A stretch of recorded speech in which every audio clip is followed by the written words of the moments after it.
السلام عليكم ومرحبا بكم معايا في مطبخ سناء. اليوم ان شاء الله غادي نقدم معكم كيكه بفاكهه الموسم بالمندرين والحامض. كتجيب مذاق رائع ومنعشه وخفيفه وبمكونات بسيطه. كنتمنى الوصفه ديال اليوم انها تنال اعجابكم، وكنتمنى لكم فرجه ممتعه. وما تنساوش على انكم تفعلوا الجرس باش يوصلكم الجديد الاسبوعي ديال مطبخ سناء.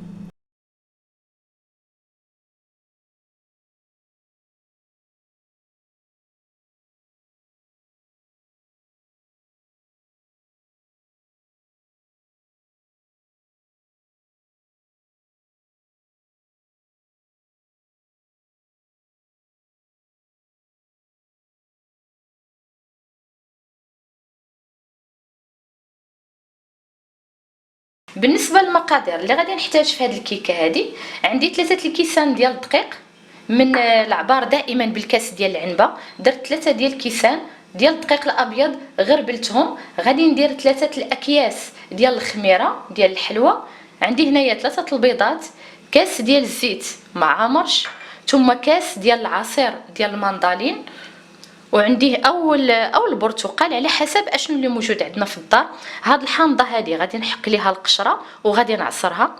عندي هنايا 3 المعالق كبار ديال النشا، المعالق كيكونوا مسوحين ما عامرينش. وغادي ندير هاد الزليفه الصغيره فيها رقائق اللوز اللي غادي نستعملهم باش غادي نزين بهم الوجه ديال الكيكه. دابا بعد ما ذكرنا جميع المقادير غادي نمشيو لطريقه التحضير. كيف ما شفتوا معايا انا درت 3 ديال البيضات. بالنسبه للسنيده انا نسيت ما ذكرتهاش لكم في المقادير، انا دايره نص كاس ديال العنبه. ودائما راه الحلاوه كتزيد وكتنقص على حسب الذوق. بعد ما كنضربوا البيض والسنيده حتى كيرغوي لينا مزيان، غادي نزيد ليه هاد الكاس ديال الزيت، وكذلك غادي نزيد هاد الكاس ديال العصير. ضفت العصير وضفت الزيت، وغادي ندير هاد القشره ديال الحامضه. ودابا غادي نخلط كل شيء، غادي نخلطو مزيان. فجميع المقادير كنزيدوهم. اشنو اللي كيبقى لينا النشا وكذلك هاد العصير ديال الحامضه، هادو ما غادي نضيفهم حتى للاخير. ما خلطنا كل شيء، هذا هو الخليط اللي كنحصلوا عليه. هنا كيف ما شفتوا معايا هذاك الخليط اللي خلطناه ديال المقادير اللي استعملناهم، ضربناهم كاملين في الخلاط، درناهم في هذه السوبيره. دابا غادي نضيف الدقيق، وكيف ما قلت لكم انا عندي هنايا 3 الكيسان ديال الدقيق. والدقيق راه كنكونوا مغربلينه من قبل.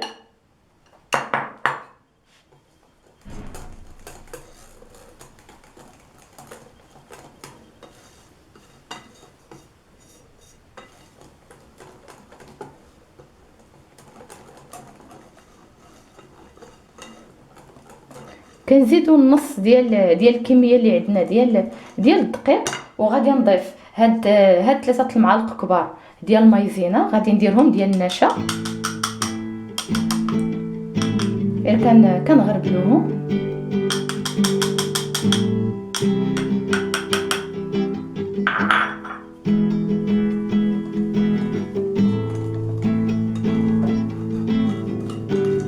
هي هاد النشا هادي راه كتخلي لينا الكيك ديالنا باش كيجي خفيف. فهذا هو الدور ديالها في الكيكات باش اننا نستعملوهم.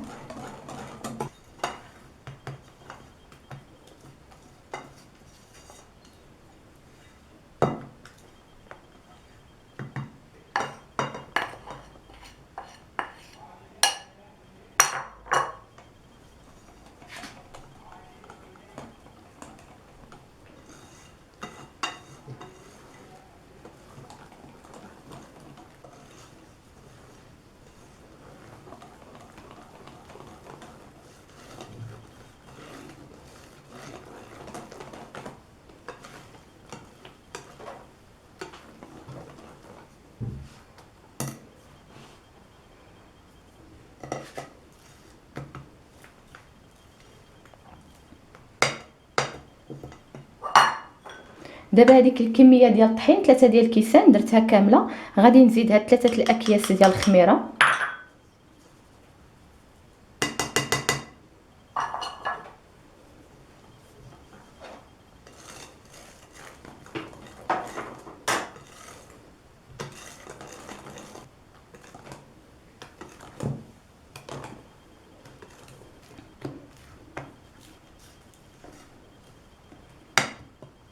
دابا ما بقى ليا في الاخير غادي نضيف هاد حامضه هادي اللي حنايا عصرناها.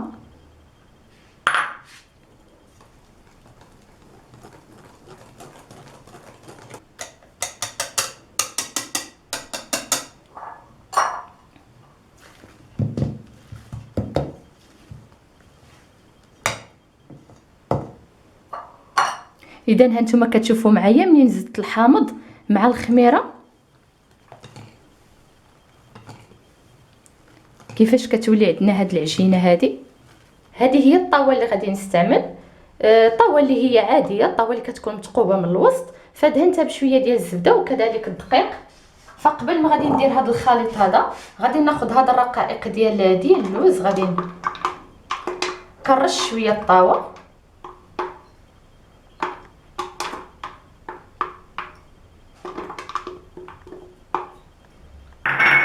دابا غادي نفرغ وكنهزو يدينا.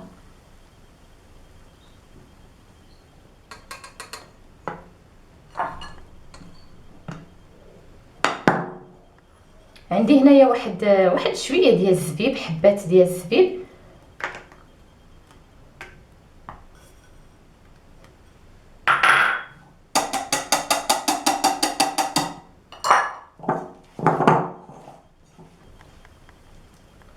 غادي نزيد هاد العجينه اللي بقات ليا. بالنسبه للفران، انا الفران دابا راني شعلته، ولكن كنشعل غير الجهه اللي كتكون في التحت، ما كنشعلش الجهه الفوقانيه حتى كنشوف الكيكه انها بدات كتحمر وكذلك كيتزاد الحجم ديالها وطلعت، عاد كنشعل الجهه الفوقانيه. دابا هادشي اللي بقى ليا ديال اللوز غادي نديرو من الفوق الوجه كله. غادي نزيد فيه هاد الرقائق ديال اللوز، كنسرحوهم على هاد الشكل، كاع البلايص كندير فيهم شويه شويه.